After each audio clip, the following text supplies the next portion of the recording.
नमस्ते दोस्तों। ढोल गंवार शूद्र पशु नारी सकल ताड़ना के अधिकारी। गोस्वामी तुलसीदास द्वारा रचित इस चौपाई पर इतना ज्यादा विवाद होता रहता है कि बावजूद इसके इसके वास्तविक हल तक बहुत कम लोग हैं जो पहुंच पाते हैं।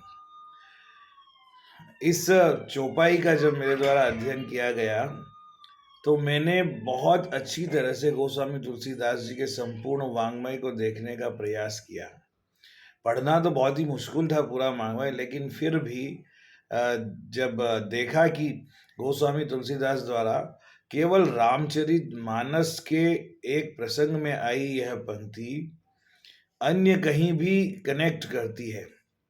उनके द्वारा 13-14 ग्रंथ लिखे गए हैं। उनमें रामलला नेचु, वैराग्य सांदीपनि, जानकी मंगल, पार्वती मंगल, बरवे रामायण, गीतावली, दोहावली, कवितावली आदि बहुत सारी उनकी रचनाएं हैं। विनय पत्रिका है। इसमें जब हम देखते हैं तो दोहावली में जो एक दोहा आता है उससे बहुत बढ़िया तरीके से इस चौपाई का अर्थ स्पष्ट हो जाता है। जबकि इस चौपाई में कुछ भी गलत नहीं कहा गया है, एकदम सही कहा गया है। केवल समझने का तरीका हमारा अलग है। हम सही दृष्टि से कवि की जो उस समय जो भाव थे और कवि की जो भाव भूमि है उस पर जाकर अगर हम देखेंगे तो बिल्कुल गोस्वामी तुलसीदास के प्रति जो आलोचनात्मक रुख है वो एकदम समाप्त हो जाएगा। गोस्वामी तुलसीदास जी का जो एक दोहा है जो मिलता है उसको अगर हम देखेंगे तो इससे बहुत ही सब प्रकार के संदेह दूर हो जाते हैं। जबकि बड़े-बड़े मंचों से बड़े-बड़े महात्माओं, साधुओं, व्याख्यानकर्ताओं द्वारा इस चौपाई का गलत अर्थ लगाया जाता है। कोई कहता है कि इस चौपाई में यहाँ कॉमा है, कोई यहाँ कहता है कि पशु समान नारी के लिए कहा गया है। स्पेशली नारी शब्द को ही सबसे ज़्यादा इस में पकड़ा गया है और उसको लेकर के अनेक प्रकार की भ्रांतियाँ फैलाने का प्रयास किया गया है। जहाँ तक मैंने देखा है तो मैं आपको बताना चाहूँगा कि ढोल, गँवार, शूद्र, पशु और नारी इनको ताड़ने का अर्थात होता है इनको समझाना, इनका उपचार करना, इनमें इनको किस प्रकार से व्यक्ति जो है व्यावहारिक दृष्टि से इनकी उपयोगिता या इनको काम में लाया जाए या इनके प्रति अच्छा व्यवहार किया जाए तो उसका क्या तरीका होना चाहिए, ये इसमें बताने की कोशिश की है।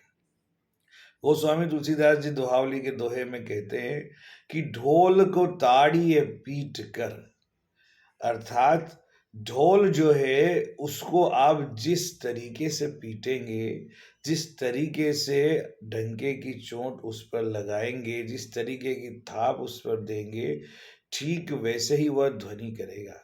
अगर आपको कर्कश ध्वनि चाहिए तो उस हिसाब से उसे आप पीटिए और अगर मधुर ध्वनि चाहिए तो वैसे बजाने की कोशिश कीजिए। तो ढोल को ताड़िए पीट कर वैनते शूद्र गँवार। जो लोग शूद्र जाति के माने गए हैं उस ज़माने में और जो लोग गँवार कहे जाते हैं, गँवार का मतलब यहाँ है कि जो इलिटरेट होता था, जो स्कूल कभी गया नहीं, पढ़ा-लिखा नहीं, जिसको औपचारिक शिक्षा कभी नहीं मिली, तो वो व्यक्ति जो व्यवहार करता है, वो एक गैर समझदारी पूर्ण हो सकता है। ठीक ऐसे ही शूद्र जाति को जो है वेद पढ़ने का, अच्छे ज्ञान के ग्रंथ पढ़ने का उस समय अधिकार नहीं दिया गया था उस ज़माने में। तो इन लोगों को आप ज्ञान की बातें कह के, विवेक की बातें और तर्कशील चीज़ों से आप इन्हें समझा नहीं सकते। तो इनकी ताड़ना का जो उपाय है वो क्या है? वो कहते हैं तुलसीदास जी कि ढोल को ताड़िए पीट कर वैन ते शूद्र गँवार। वैन अर्थात वाणी, जिसे हम शूद्र समझते हैं, जिसे हम गँवार समझते हैं, जो अ, अधिकारी नहीं माना गया हम उस ज़माने में ज्ञान ग्रहण करने का, विवेक का, जिसको बराबरी का दर्जा नहीं दिया गया, उससे भी अगर आपको काम लेना है, उसको समझाना है, उसको ताड़ना देनी है, समझाइश देनी है, तो एक ही उपाय है वाणी। ढोल को ताड़िए पीट कर वैन ते शूद्र गँवार। शूद्र और गँवार व्यक्ति को वाणी, आपकी मधुर वाणी, आपकी सम्यक वाणी, आपकी ऐसी वाणी जिसके प्रभाव से वो आपके अनुकूल कार्य करने लगे, और आप उसे अपनी वाणी के माध्यम से अपने भावों का संप्रेषण ठीक से कर सकें, तो केवल वाणी ही ऐसी है जिसकी वजह से आप बात का बतंगड़ भी बना सकते हो, जिसकी वजह से आप अपने सामने लोगों को झुका भी सकते हैं। तो शूद्र और गँवार को आप अपनी मधुर वाणी से, अपनी सम्यक वाणी से, अपनी विवेकपूर्ण वाणी से उनकी ताड़ना कर सकते हैं, उन्हें समझा सकते हैं, उन्हें समझाइश दे सकते हैं और जो भी उनके अनुकूल कर्म करने योग्य है, उसमें उन्हें प्रवृत्त कर सकते हैं। आगे आप देखिए ढोल, गँवार, शूद्र, अब क्या बचा पशु और नारी। इसके बारे में अगली पंक्ति में गोस्वामी तुलसीदास जी ने दोहे में लिखा है कि ढोल को ताड़िए पीट कर वेनते शूद्र गँवार। पशु को ताड़िए दंड से। यहाँ डंडे का उपयोग केवल पशु के लिए कहा गया है, क्योंकि पशु की जो दृष्टि होती है, जो आँखें होती है, वैज्ञानिक दृष्टि से भी वो उसी एक ही दिशा में देखते हैं। अगर आप और वो ना तो ज्ञान की भाषा समझते हैं, ना वाणी की भाषा समझते हैं, लेकिन वो इशारे की भाषा डंडे से जो संकेत किया जाता है, डंडे के माध्यम ज़रूर उसका मतलब ये नहीं डंडे से उसे पीटा जाए तब वो करेगा। पीटना शब्द की तो कहीं चर्चा ही नहीं हुई है, लेकिन लोगों ने मनगढ़ंत तरीके से इसका बता लिया है, अपने मन से उपयोग कर लिया है।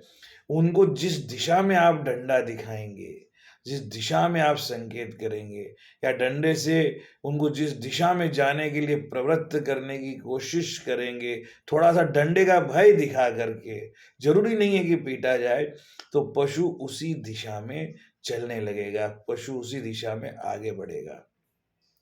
अब अंत में आ गए बात नारी की, तो यहाँ अब ना अंतिम अंतिम शब्द जो है बहुत ही समझने लायक चीज़ है यहाँ पे कि ढोल को ताड़िए पीट कर वैन ते शूद्र गँवार, पशु को ताड़िए दंड से, प्रेम ते प्रिय नार।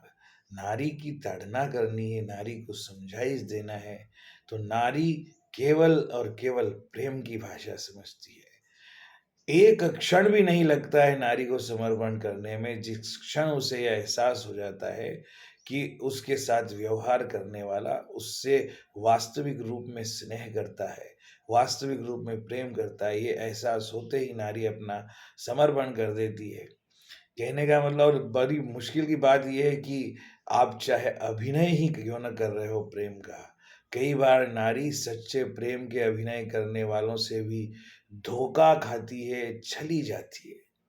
आज लोग जिसे लव जिहाद कहते हैं, आज लोग जिसे पता नहीं क्या-क्या कहते हैं, तो यहाँ मुख्य रूप से मुझे लगता है कि वहाँ प्रेम और स्नेह की अभिव्यक्ति तो बिल्कुल भी नहीं है।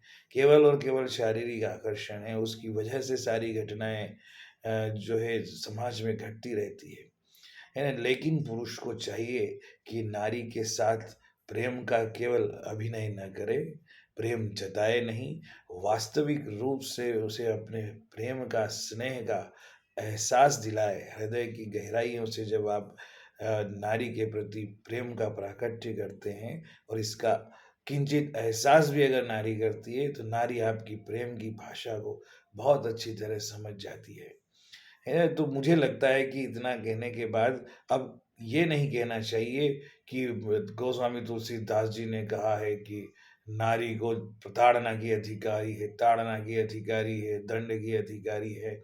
कैसे गोस्वामी तुलसीदास जी ने ऐसा कह दिया?